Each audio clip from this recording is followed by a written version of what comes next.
Hi hello welcome back to our channel. So இன்றைக்கி நம்ம என்ன பார்க்க போகிறோம் அப்படின்னு பார்த்தீங்கன்னா, நம்ம குழந்தைங்களுக்கு ஆர்த்தோ ட்ரீட்மெண்ட் எடுத்துக்கிறோம் இல்லைங்களா? ஸோ ஒரு சிலருக்கு வந்து நார்மலாகவே பல் வரிசையில் வளராமல் எகிறு முகடாக தான் வளரும்.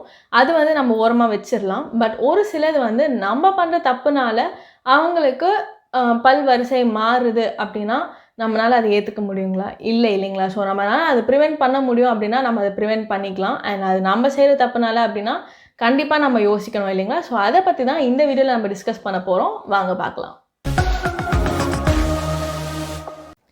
ஸோ இப்போ வந்து நிறைய பேர்த்துக்கு ஆர்த்தோ ட்ரீட்மெண்ட் எடுத்துக்கிறோம் இல்லைங்களா குழந்தைங்களுக்கு.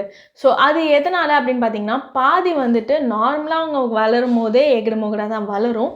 அதை நம்ம தனியாக வச்சிடலாம். பட் நம்ம செய்கிற தப்புனாலேயோ இல்லை நம்மளோட அறியாமையினால் நம்ம விட்டுட்டதுனால வரக்கூடிய எகிறு முகடான பல்லுக்கு வந்து நம்ம தான் காரணம் அப்படின்னா கண்டிப்பாக நம்ம ஏற்றுக்க மாட்டோம். பட் ஆனால் அதை வந்து எப்படி நம்ம தவிர்க்க முடியும் அண்ட் அதுக்கு என்ன பண்ணணும் அப்படிங்கிறது தான் இந்த வீடியோவில் நம்ம டிஸ்கஸ் பண்ண போகிறோம்.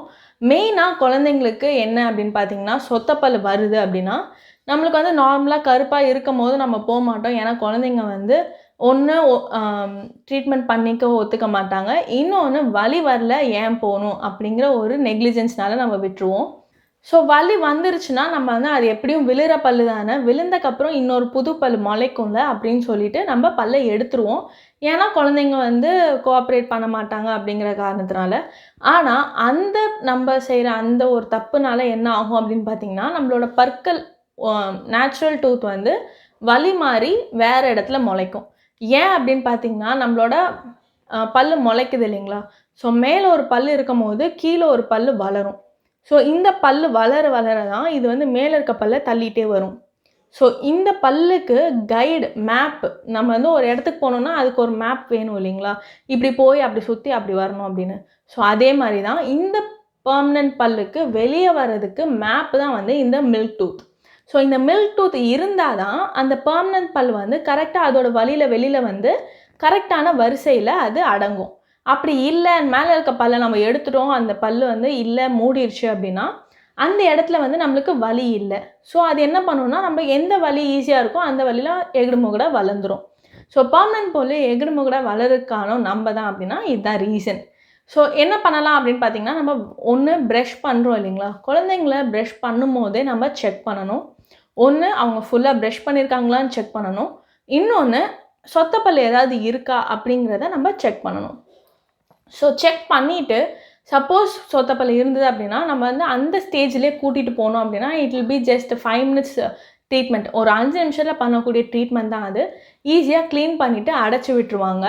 அண்ட் அதுக்கப்புறம் வந்து அவங்களுக்கு எந்த ப்ராப்ளமும் இருக்காது. பெர்மனன்ட் பல் வளர்கிறதுக்கும் எந்த ப்ராப்ளமும் இருக்காது. ஆனால் இதே வந்துட்டு நம்ம அப்படியே விட்டுட்டோம் அப்படின்னா ஃபஸ்ட் என்ன ஆகும்னா, குழந்தைங்கள பொறுத்த வரைக்கும் நம்மளுக்கு இருக்க மாதிரி 3 லேயர்லாம் இருக்காது. ஃபஸ்ட்டு வந்து எனாமல் இருக்கும், அதுக்கப்புறம் டென்டின் இருக்கும், பல்ப் இருக்கும். ஆனால் குழந்தைங்களுக்கு வலி எப்போ ஏற்படும் அப்படின்னு பார்த்தீங்கன்னா, வலியோ கூச்சமோ இல்லை அந்த இடத்துல சொத்தை இருக்குங்கிறது எப்போ தெரியும் அப்படின்னு பார்த்தீங்கன்னா, அது போய் பல்ப்பை தொட்டக்கப்புறம் தான் பசங்களுக்கு வந்து குழந்தைங்களுக்கு வந்து அந்த இடத்துல ஏதோ ஒன்று பண்ணுது, ஏதோ ஒன்று இருக்குது, சொத்தை பல் வந்திருக்கு அப்படிங்கிறது அவங்களுக்கு தெரியும். ஸோ அதனால் அது அவங்க சொல்கிற வரைக்கும் நம்ம வெயிட் பண்ணாமல் முன்னாடியே பார்த்துட்டோம் அப்படின்னா வெறும் அடைச்சி விட்டாலே போதும். அப்படி இல்லைன்னா நம்ம வந்துட்டு ரூட் கெனால் பண்ணுவாங்க. குழந்தைங்களுக்கும் ரூட் கெனால் பண்ணுவாங்க. பண்ணிவிட்டு அடைச்சி விடுவாங்க. ஸோ அந்த மாதிரி அடைச்சி விட்டுட்டாங்கன்னா கீழே இருக்க பல்லு மேலே வர வர இந்த பல்லு வந்து இருக்கும். கரெக்டான பாதையில் அது வெளியில் வரும். இல்லை நம்ம வந்து ரொம்ப தாண்டி போயிட்டோம், உள்ளே வந்து சதையே வளர்ந்துருச்சு வெளியே வரைக்கும் அப்படின்னா அந்த பல்லை வந்து நம்ம காப்பாற்ற முடியாது. அப்படி இருக்க நிலைமையில் நம்ம பல்லை எடுத்து தான் ஆகணும். ஆனால் பல்லை எடுத்துட்டு கரெக்டான கைடன்ஸ் எப்படி தருது கீழே இருக்க பல்லு மேலே வர்றதுக்கு அப்படின்னு பார்த்தீங்கன்னா, நம்மக்கிட்ட வந்துட்டு ஸ்பேஸ் மெயின்டெய்னர்ஸ் அப்படின்னு சொல்லுவாங்க. அதாவது நம்ம வந்து ஸ்பேஸ் அந்த பெர்மனன்ட் டூத் மேலே வரக்கான இடைவேளையை வந்து நம்ம பராமரிக்கிறோம். ஸோ இங்கே ஒரு பல் இருக்குது, பக்கத்தில் ஒரு பல் இருக்குது, நடுவில் இருக்க பல்லை தான் நம்ம எடுத்துடுறோம். ஸோ 2 பல்லுக்கு நடுவில் இடம் இருக்குது இல்லைங்களா? ஸோ இடம் இருந்ததுன்னா என்ன ஆகும்னா இந்த பல் இப்படியே சாஞ்சிட்டு வரும். ஸோ இது சாஞ்சிட்டு வந்துருச்சுன்னா நடுவில் வந்து ஸ்பேஸ் இருக்காது. ஸோ பெர்மனன்ட் டூத் வந்து மேலே வரக்கு அங்கே ஸ்பேஸ் இல்லாததுனால வேறு வழியில் வெளியே வரும். ஸோ இதனால தான் நம்மளுக்கு பல்லு எகிறு முகடாக வருது. அண்ட் இதை வந்து எப்படி தவிர்க்க முடியும் அப்படின்னு பார்த்தீங்கன்னா, நான் சொன்ன மாதிரி ஸ்பேஸ் மெயின்டெய்னர்ஸ், அதாவது இடைவெளியை வந்து மெயின்டைன் பண்ணுறதுக்கான ஒரு அப்ளிகேஷன் இல்லைனா வந்து ஒரு இன்ஸ்ட்ருமெண்ட் அப்படின்னு சொல்லலாம். ஸோ அதை வந்து என்ன பண்ணுவாங்கன்னு பார்த்தீங்கன்னா, 2 பல்லுக்கு நடுவில் அதை மாட்டிருவாங்க. ஸோ அது வலி எதுவும் குடுக்காது. ஆனா, அது வந்து ஒரு பேண்ட் மாரி இருக்கும். ஸோ அந்த பேண்ட் என்ன பண்ணும் அப்படின்னு பார்த்தீங்கன்னா, 2 பல்லுக்கு நடுவுல இருக்க கேப்ப வந்து மெயின்டெயின் பண்ணும்.